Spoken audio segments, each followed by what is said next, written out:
Bonjour, bienvenue dans notre émission Vis-à-vis. Même avec une carte routière, trouver son chemin dans un pays complètement inconnu, c'est pas toujours facile. Alors imaginez Abraham qui partait sans carte, sans guide, sans repère, sachant seulement le nom du pays où il se rendait sur l'ordre de Dieu, Canaan. Ça paraît maigre. Avec Dieu, ça va. Connaissez-vous le GPS ? Le GPS, c'est un système de géoposition par satellite, c'est-à-dire que vous pouvez savoir en temps réel où vous êtes sur n'importe quel endroit de toute la Terre à quelques mètres près. Alors bien sûr, après, vous n'avez plus qu'à repointer sur une carte, vous savez exactement. Bon, au temps d'Abraham, je me suis laissé dire que ça n'existait pas, donc il manquait un petit peu de carte routière, il manquait de GPS, et à ce moment-là, non seulement on ne savait pas la route par laquelle on devait passer pour aller quelque part, mais on ne savait pas où était ce quelque part et en quoi ça consistait. Alors, quand Dieu dit par exemple à Abraham, l'Éternel dit à Abraham, va-t'en de ton pays, de ta patrie et de la maison de ton père, dans le pays que je te montrerai, ça veut dire que par définition, Abraham est parti, il ne savait pas où il allait. Il n'en avait jamais vu une photo, il n'en avait jamais vu une carte postale, il savait peut-être à peine comment ça s'appelait, il y avait peut-être des voyageurs qui disaient « ouais, je suis passé une fois là-bas », et puis c'est tout. Et il lui a dit « je ferai de toi une grande nation, je te bénirai, etc. Et toutes les familles de la terre seront bénies en toi ». Abraham était âgé de 75 ans lorsqu'il sortit de Charan. C'était déjà une étape, il était parti de Ur, il s'était installé un temps avec son père à Charan, et voilà qu'à 75 ans, il part pour la grande aventure, comme ça. Et je dirais qu'il faut vraiment, ça prouve que le bonhomme était vraiment sûr de la parole qu'il avait reçue de Dieu. Parce qu'aujourd'hui, les aventures, en général, on n'aime pas beaucoup, et puis on aime quand même savoir où on va. Mais imaginez un homme de 75 ans qui partait complètement à l'aventure, sans guide, sans aide, sans sécurité, sans protection, avec les pillards, avec ceci, cela, et qui est parti quand même. Et nous, quand je pense quelquefois, moi j'ai honte de le dire, mais des fois, on hésite à se lancer dans ceci, dans cela, parce qu'on ne sait pas comment, etc. On dit, voilà quelqu'un qui était prêt à affronter toute insécurité, tout inconnu. Il était prêt à y aller quand même parce qu'il avait la parole de Dieu. Et pourquoi Dieu ne nous parlerait pas aussi à nous comme ça ? Pourquoi est-ce qu'on ne pourrait pas aussi partir là où Dieu nous envoie ?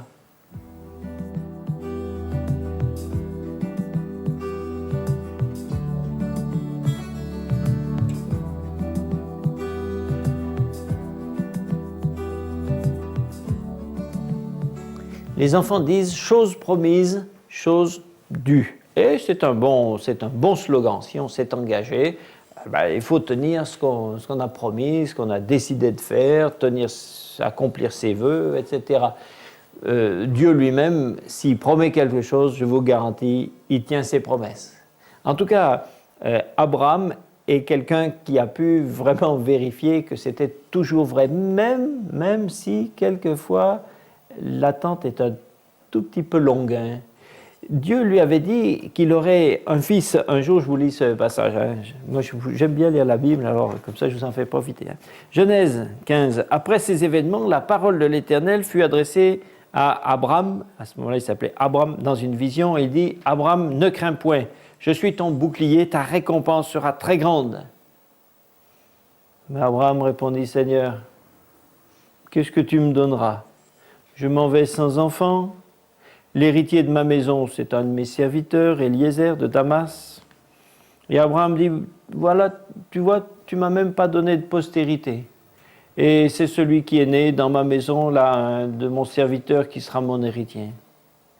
Alors, la parole de l'Éternel fut adressée ainsi à Abraham. Ce n'est pas lui qui sera ton héritier, mais c'est celui qui sortira de tes entrailles qui sera ton héritier.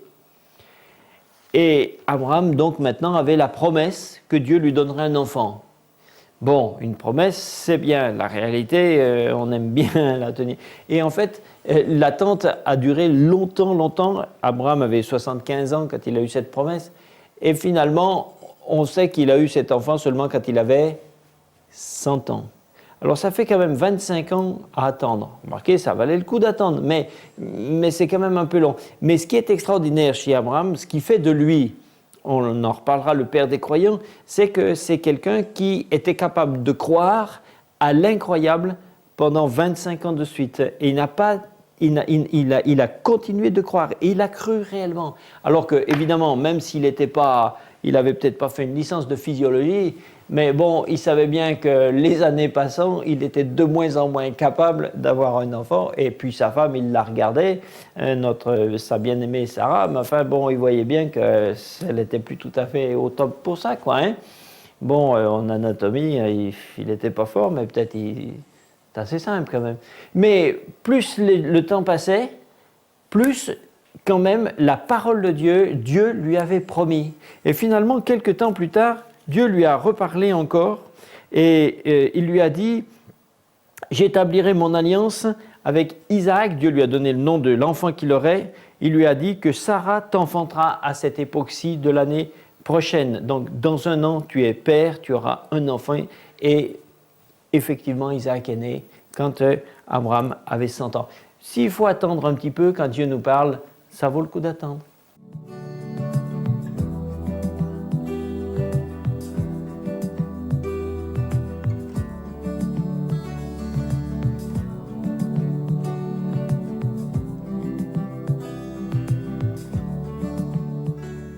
Dieu mit Abraham à l'épreuve.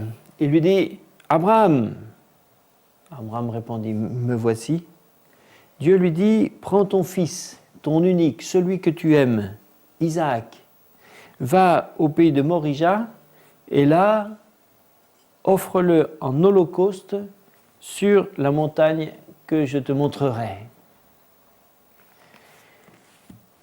Le texte est très sobre à propos des réactions d'Abraham, mais on peut facilement se représenter, se figurer l'horreur totale dans laquelle Abraham a été suite à cet ordre. Cet enfant qu'il avait attendu pendant 25 ans et qui maintenant était un petit peu grand, auquel Abraham était attaché de tout son être, bien sûr c'est Dieu qui lui avait donné, mais maintenant Dieu voulait le lui reprendre, et le reprendre d'une manière aussi, j'allais dire, à la fois aussi extraordinaire et aussi horrible. Alors, on sait qu'Abraham a accepté d'obéir à cet ordre, et déjà rien que l'obéissance en elle-même est une vertu extraordinaire, mais on peut se demander comment il est arrivé à pouvoir obéir à un ordre semblable. Et si vous voulez un petit peu le calcul qu'Abraham s'est fait, c'est celui-ci. Dieu m'a donné un fils, Isaac, et par ce fils, il m'a promis que j'aurais une postérité. Or, jusqu'à ce jour, Isaac n'a pas eu lui-même d'enfant. Donc, puisque Dieu ne se trompe jamais, ni ne nous trompe jamais, c'est obligatoire, Isaac aura une postérité. Donc, même si Abraham se dit, même si de ma propre main, je devais faire mourir mon fils, c'est obligé, Dieu le ressuscitera, Dieu me le rendra d'une façon ou d'une autre pour qu'il ait une postérité. C'est là le côté absolument incroyable de la foi d'Abraham. Abraham était capable de croire quelque chose qui n'existait pas. Abraham n'avait jamais entendu lui-même parler de résurrection. Ni il n'en avait vu, ni il en a entendu parler, et avant et jusqu'à lui, il n'y en a jamais eu. Donc je dirais d'une certaine façon qu'Abraham a inventé la résurrection. Il a dit « je vais tuer mon fils, mais après Dieu le ressuscitera, puisqu'il doit avoir une postérité ». Une telle assurance, une telle foi dans la parole de Dieu, dans les promesses de Dieu, c'est absolument stupéfiant. Et c'est pourquoi l'auteur de l'Épître aux Hébreux nous dit que par la foi, c'est par la foi qu'Abraham offrit Isaac lorsqu'il fut mis à l'épreuve, et qu'il offrit son fils unique, lui qui avait reçu les promesses, et à qui il avait été dit en Isaac, tu auras une postérité appelée de ton nom. Il pensait que Dieu est puissant même pour ressusciter les morts. Aussi, il le retrouva par une sorte de résurrection. C'est comme si Isaac était mort et ressuscité. Abraham y a cru à l'avance. Voilà pourquoi il est le père des croyants.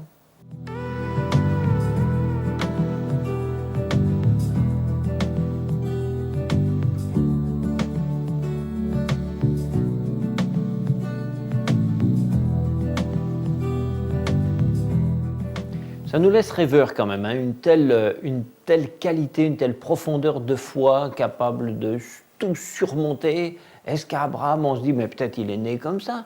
Ben non, il n'a pas toujours été comme ça quand même. Il a dû aussi lui-même faire des progrès dans la foi. Il avait même fait un moment, avant la naissance d'Isaac, il avait fait une grosse boulette. Hein. Écoutez, je vais vous raconter ça.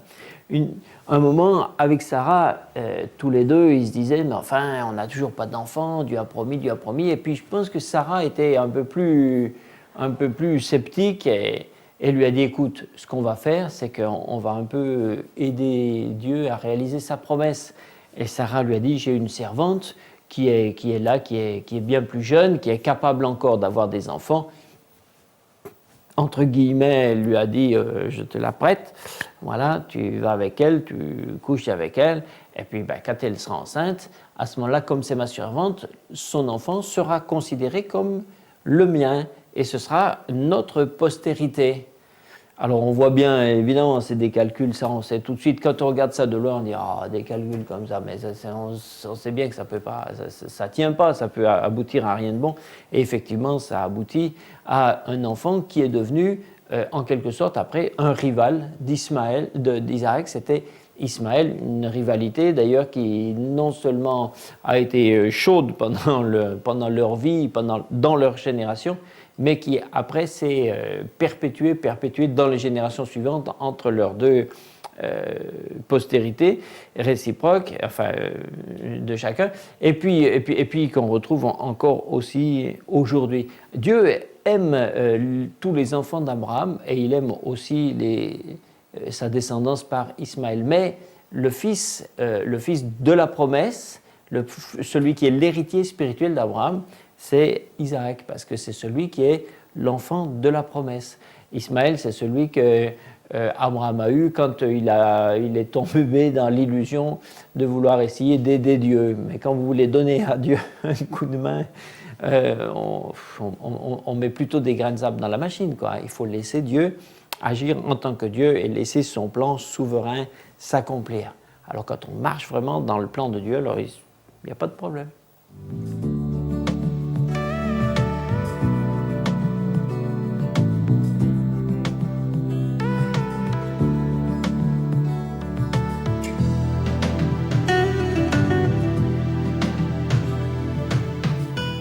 Une demi-vérité est un mensonge entier. C'est une petite définition pour montrer que mentir à moitié ou tromper à moitié aboutit de toute façon à une catastrophe. Et le grand Abraham, eh bien, une fois a usé comme ça un petit peu d'une demi-vérité. Je vous lis le passage où c'est arrivé, vous allez comprendre. Comme Abraham, avec Sarah, était prêt d'entrer en Égypte, il dit à Sarah, sa femme, « Écoute, ma chérie, comme tu es très jolie, quand les gens du coin, les Égyptiens, vont te voir, ils vont dire « Ouais, c'est sa femme !» Alors moi, ils vont me tuer, et puis toi, ils te laisseront tranquille. Et alors, s'il te plaît, tu sais ce qu'on va faire? Tu diras que tu es ma sœur. Hein? Comme ça, moi, je serai bien traité à cause de toi, et je vivrai. Alors, quand Abraham est arrivé en Égypte, les Égyptiens virent que sa femme était vraiment super. Alors les grands de Pharaon l'ont vu aussi, et ils sont allés dire à Pharaon qu'il y a là une femme extraordinaire, elle est belle, etc. Et ils ont emmené la femme dans la maison de Pharaon. Alors, Pharaon a bien traité Abraham à cause d'elle, et Abraham reçut des cadeaux. Il a reçu des brebis, des bœufs, des ânes, des serviteurs, des servantes, des ânes, des ânesses, des chameaux, etc. Mais par contre, l'Éternel, lui, frappa de grandes plaies Pharaon et sa maison au sujet de Sarai, la femme d'Abraham. Alors Pharaon appela Abraham et lui dit « Mais pourquoi est-ce que tu m'as fait ça? Pourquoi est-ce que tu ne m'as pas dit que c'était ta sœur, ta femme? C'est toi-même, tu m'as dit c'est ma sœur. » Et c'est pour ça que je l'ai pris pour ma femme. Allez, maintenant, prends ta femme, va-t'en et pars. Et Pharaon donna ordre à ses gens de le renvoyer, lui et sa femme, avec tout ce qui lui appartenait. Et effectivement, c'était une demi-vérité, parce que Sarah était la demi-sœur d'Abraham. À ce moment-là, il n'y avait pas des problèmes de consanguinité aussi aigus qu'aujourd'hui, c'était moins un problème, et donc ils avaient pu être ensemble. Mais c'est comme ça qu'on s'aperçoit qu'Abraham avait fait une espèce de compromis. Alors vous voyez, lui qui devait être en bénédiction à toutes les familles de la terre, comme Dieu lui avait prophétisé au départ, toutes les familles de la terre seront bénies en toi, et bien maintenant il était devenu, pour la première fois où il allait parmi les nations, chez les Égyptiens, eh bien, au lieu d'être une bénédiction, il avait amené un problème. Bon, on peut dire que cette fois-là, Abraham avait raté, quoi.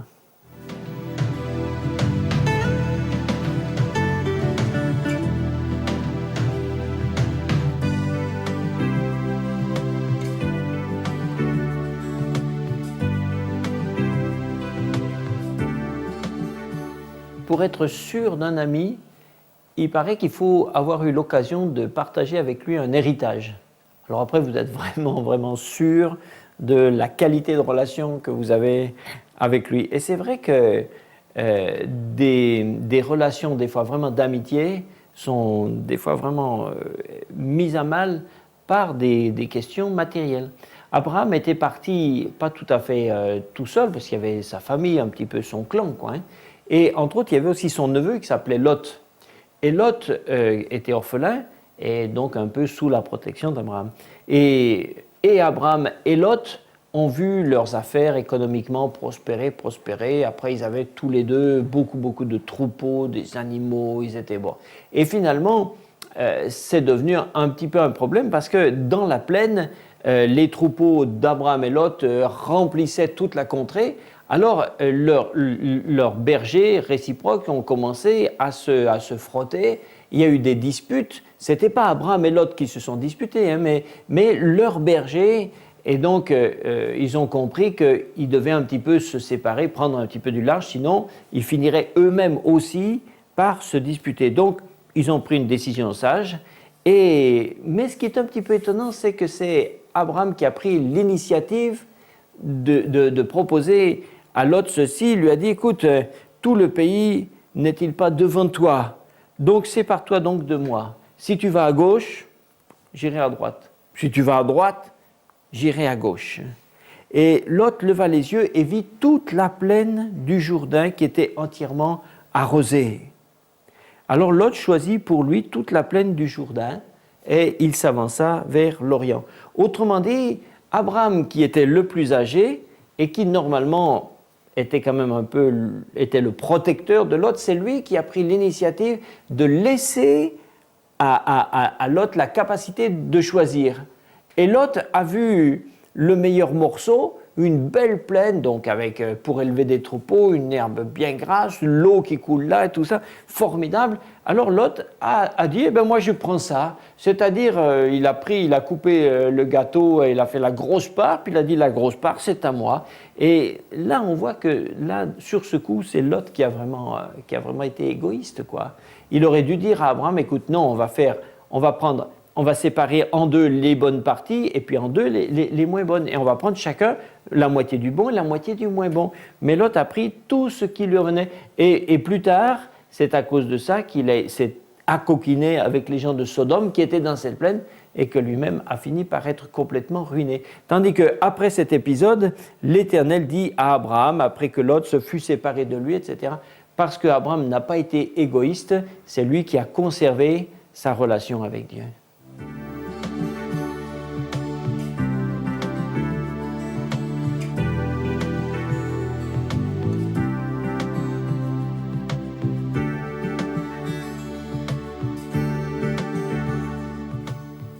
Vous aimez marchander quand vous faites vos courses?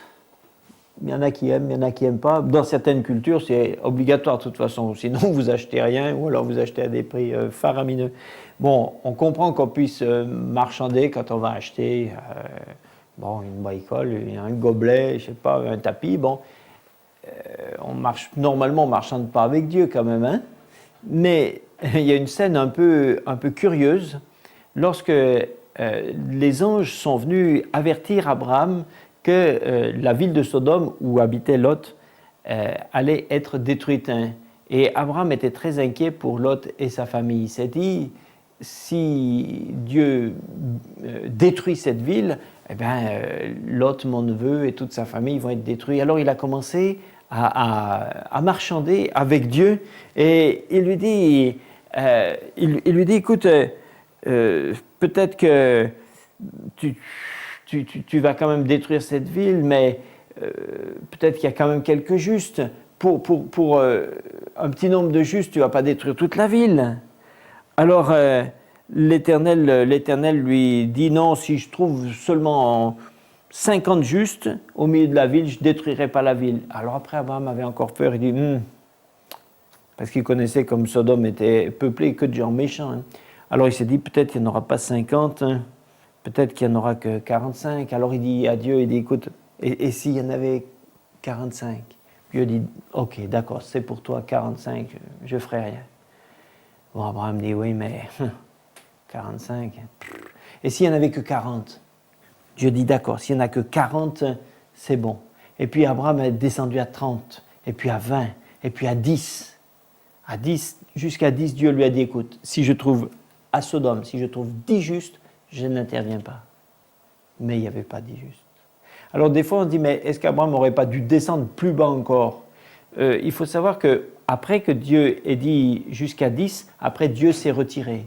Donc Abraham n'aurait pas pu aller plus loin. Et en fait Dieu a fait même mieux, c'est que lui-même il a sauvé Lot et sa femme, ses filles. Donc en fait il y en a 4 qui sont sortis de la ville. Mais vous voyez, ils n'ont pas été condamnés avec le reste de la ville. Dieu les a sauvés. Mais ce qui paraît étonnant et qui reste un modèle pour nous, c'est cette ouverture qu'Abraham avait pour parler avec Dieu comme on parle avec quelqu'un, je ne veux pas dire qu'il marchandait, mais il dialoguait avec lui. Ça reste un modèle pour nous.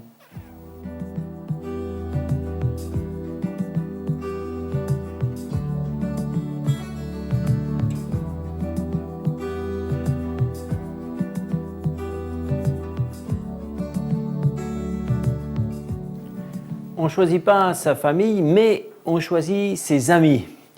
Et on peut en avoir plus ou moins d'amis. En tout cas, c'est nécessaire d'en avoir. Moi, ça m'a posé une fois une question en lisant la Bible, en voyant que Dieu pouvait avoir un ami. Je me suis dit, tiens, mais est-ce que Dieu aussi a besoin d'avoir un ami ? En tout cas, dans la parole de Dieu, il y a très peu de gens qui ont été appelés amis de Dieu, hein. Il y a l'exemple d'Abraham, et c'est même pas dans l'Ancien Testament que c'est cité, mais c'est dans le Nouveau. Ainsi s'accomplit ce que dit l'Écriture, Abraham crut à Dieu et ça lui a été compté pour sa justice. Et il a été appelé ami de Dieu. C'est Jacques qui nous dit que Abraham a été appelé ami de Dieu. C'est un titre très rare dans la Bible. Il y a très peu de gens qui ont été appelés amis de Dieu. Vous voyez, on ne devient pas ami de Dieu simplement parce qu'on est croyant. L'amitié, ça se crée, ça se nourrit, ça se mérite, ça se solidifie, ça s'entretient. Et Abraham a vécu avec Dieu comme un ami. Un ami, c'est quelqu'un que vous aimez pour lui-même. Vous allez lui rendre visite, vous passez du temps avec lui sans que ce soit pour un intérêt, sans que ce soit pour spécialement faire quelque chose. Voilà, parce tiens, je passais par là, alors, voilà, je suis venu te rendre visite, je passe du temps avec toi. Abraham était un ami pour Dieu. Dans l'équipe de Jésus, Jean, c'était le disciple que Jésus aimait. Je ne veux pas dire que Jésus n'aimait pas les autres, mais c'était spécialement un ami pour lui. Et je pense que moi, ça me paraît être le titre le plus enviable qu'on puisse imaginer. Être appelé ami de Dieu. Vous vous rendez compte ? C'est bien plus grand que tous les titres de fonction et de fonctionnement, même apôtre, même tous les quoi internationaux. C'est bien plus intéressant, ami de Dieu. Alors là, il y a vraiment quelque chose de grand à trouver. Et Abraham, le père des croyants, c'est pas simplement une espèce de comme s'il avait eu une foi surnaturelle, mais il avait une relation avec Dieu. il était l'ami de Dieu. Vraiment, quand je dis ça, ça me fait envie.